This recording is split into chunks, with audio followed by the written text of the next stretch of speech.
आजकल हर जगह अंग्रेजी शिक्षा पद्धति की धूम मची हुई है। हमारे देश में भी शिक्षा पद्धति या शिक्षा देने का माध्यम अंग्रेजी बना हुआ है और अंग्रेजी के चहेते इसके पीछे एकदम से पागल हुए जाते हैं। जब मैं अपने बचपन को देखता हूं तो हम लोगों की शिक्षा दीक्षा प्राइमरी स्कूल में हुई थी। उस समय प्राइमरी स्कूल अच्छे होते थे और वहाँ पे अच्छी पढ़ाई होती थी। प्राइमरी, जूनियर हाई स्कूल, उसके बाद हाई स्कूल, इंटर, सब सरकारी स्कूलों में, लेकिन वहाँ पे पढ़ाई बहुत अच्छी होती थी। मुझे याद है प्राइमरी स्कूल में शिक्षा के दौरान मेरे इलाके के आसपास, मेरे गांव के आसपास एक प्राइवेट स्कूल खुला था और वे लोग रोज़ झंडा रैली निकालते थे कि हमारे यहाँ आओ, हमारे यहाँ पढ़ो। लेकिन प्राइमरी स्कूल में इतनी अच्छी पढ़ाई होती थी कि उनके यहाँ कोई भी पढ़ने नहीं गया और उनका स्कूल साल 6 महीने में टूट गया और वे सब अपना बोरा बिस्तर उठा के चलते बने। तो उस समय पढ़ाई अच्छी होती थी और हमारी पढ़ाई हिंदी माध्यम से ही हुई थी और 5वीं तक हिंदी माध्यम से ही पढ़ाई हुई थी। अंग्रेजी का कहीं कोई इंट्रोडक्शन नहीं था, कोई अंग्रेजी कहीं से भी नहीं थी 5वीं तक। उसके बाद 6ठी से अंग्रेजी भी एक भाषा की तरह से इंट्रोड्यूस की जाती है और साथ ही साथ संस्कृत भी एक भाषा के रूप में आती है और वहाँ से हम लोग अंग्रेज़ी भाषा को पढ़ना शुरू करते हैं। फिर वहाँ पे अंग्रेज़ी को जानने के लिए जो प्रोज पढ़ाया जाता था उसकी पोएट्री पढ़ाई जाती थी और उसका ग्रामर या व्याकरण पढ़ाया जाता था। फिर 6, 7, 8 तक ऐसी पढ़ाई होती रही। 9th, 10th में भी यही था, मतलब अंग्रेज़ी एक विषय के रूप में अलग पढ़ाई जाती थी, लेकिन माध्यम पढ़ाई का हमारा हिंदी ही था। अब अंग्रेज़ी में वही प्रोज था, पोएट्री थी, जनरल इंग्लिश थी, यही सब इंटर में भी थी। तो हम लोगों का ग्रामर बहुत ही शक्तिशाली हो गया था। उसके बाद फिर आगे परीक्षाओं की तैयारी के लिए जब मैं बाहर गया लखनऊ, तो वहाँ पे मैंने देखा अंग्रेज़ी माध्यम से पढ़े हुए बच्चों के साथ इंटरफेयर हुआ।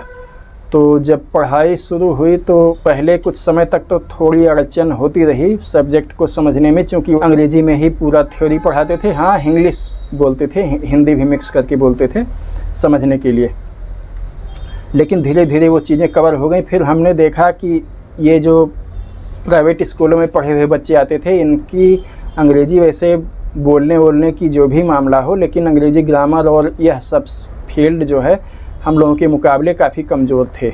इसके बाद अपने अभी तक के जीवन में मैं देखता हूँ, जहाँ भी रहता हूँ आसपास या काम करता हूँ या फिर और भी तमाम ज़िंदगी के क्षेत्रों में गतिविधियों के दौरान जो तमाम लोगों से इंटरफेयर होता है, अगर वो लोग अंग्रेज़ी माध्यम से ही पढ़े हुए हैं तो उनका किसी भी चीज़ को मौलिक रूप से सोचने की क्षमता, उस चीज़ को मौलिक रूप से हैंडल करने की क्षमता या फिर उस चीज़ का, उस समस्या की जड़ मूल में जाके उसका नवीन या फिर इनोवेटिव टाइप का समाधान खोजने में उनको काफ़ी समस्या होती है।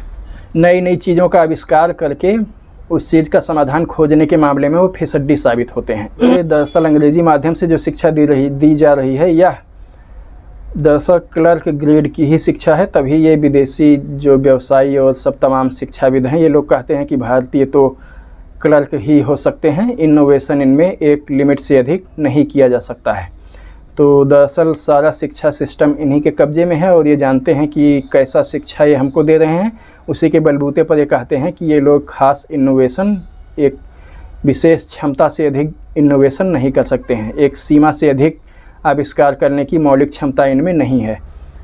तो इस बलबूते पर ये ऐसा कहते हैं। तो मेरा कहना यह है, हमारी शिक्षा पद्धति अपने मातृभाषा में ही होना चाहिए। हमारे सोचने समझने का जो मौलिक ढंग, हम अब जितनी किसी चीज़ को जितनी गहराई से, जितने मूलभूत रूप से अपनी मातृभाषा में सोच समझ लेंगे, उतनी अच्छे से इस अंग्रेज़ी में समझने में दिक्कत होगी। एक तो बड़ी दुश्चरित्र भाषा है यह, इसको ज़िंदगी भर समझते रह जाओ लेकिन फिर भी जो है इसके पार नहीं लगना है। मैंने देखा, मैं पढ़ रहा था एक जगह अंग्रेज़ी में आता है ऑर्डर ऑफ द एडजेक्टिव्स, मतलब किसी वाक्य में अगर एक से अधिक एडजेक्टिव हैं तो उनको व्यवस्थित करने का क्रम। उसमें 19-20 के करीब नियम थे। अब उन नियमों में एक एक नियम में 20-20, 22-22 अपवाद थे। मतलब नियम की ऐसी की तैसी चली जाती है। उसको पढ़कर मेरे मन में विचार आया, अगर कोई अंग्रेज़ी का ठीक ठाक विद्वान हो तो इनमें चाहे जिस भी तरह से लिख दो, इसको गलत नहीं साबित किया जा सकता। वह इसका रैशनलाइजेशन निकाल ही लेगा। इतने सारे अपवाद हैं, वह अपनी बात को सही साबित कर लेगा कि मैंने सही लिखा है।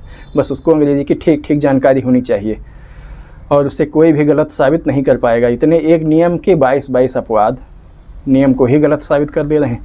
तो इस तरह से अंग्रेज़ी भाषा को ज़िंदगी भर समझते रह जाओ, इसका उपद्रव बना ही रहता है। इसके विपरीत हिंदी भाषा है, यह एकदम से सरल, बोधगम्य और आसान है, कहने सुनने में आसान है। इसमें जो बोला जाता है वही लिखा जाता है और उच्चारण स्पष्ट करती है और फिर आसान है। इस तरह से अंग्रेज़ी की तरह से लिपापोती इसमें नहीं है और बहुत सी आसानियाँ इसमें हैं। और चूँकि बचपन से हम लोग यही बोलते हैं, तो फिर हिंदी में हमको किसी चीज़ को सोचने, समझने और फिर उसको अभिव्यक्त करने में बड़ी आसानी रहेगी। और किसी समस्या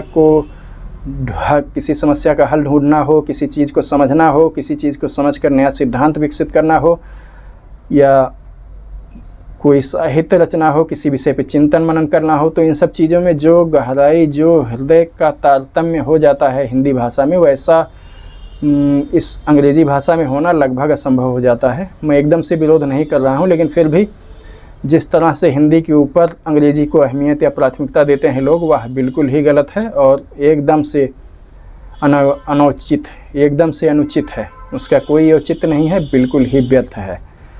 तो हिंदी अंग्रेज़ी को एक भाषा के रूप में सीखने पे मुझे कोई आपत्ति नहीं है, लेकिन जब लोग हिंदी से अधिक प्राथमिकता अंग्रेज़ी को देते हैं तो फिर समस्या होती है। यह ठीक है, तमाम भौतिक चीज़ें अंग्रेज़ी में ही हो रही हैं। यही बगल का उदाहरण हमारे चीन का है। चीनी भाषा बहुत कठिन है, लेकिन वो लोग चीनी में ही अपने सारे क्रियाकलाप, अपनी सारी शिक्षा, अनुसंधान सब कुछ चीनी में ही करते हैं। और चीन को आज हम देखते हैं वह ब्रिटेन से भी कितना आगे निकला जा रहा है। तो मेरा कहने का ये मतलब है कि हिंदी उस हिसाब से तो हमारी बहुत सरल और आसान है, अंग्रेज़ी से बहुत अच्छी है।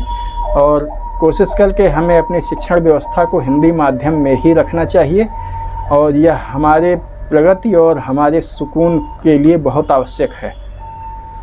आज के लिए इतना ही। ठीक है, फिर आगे बात करेंगे।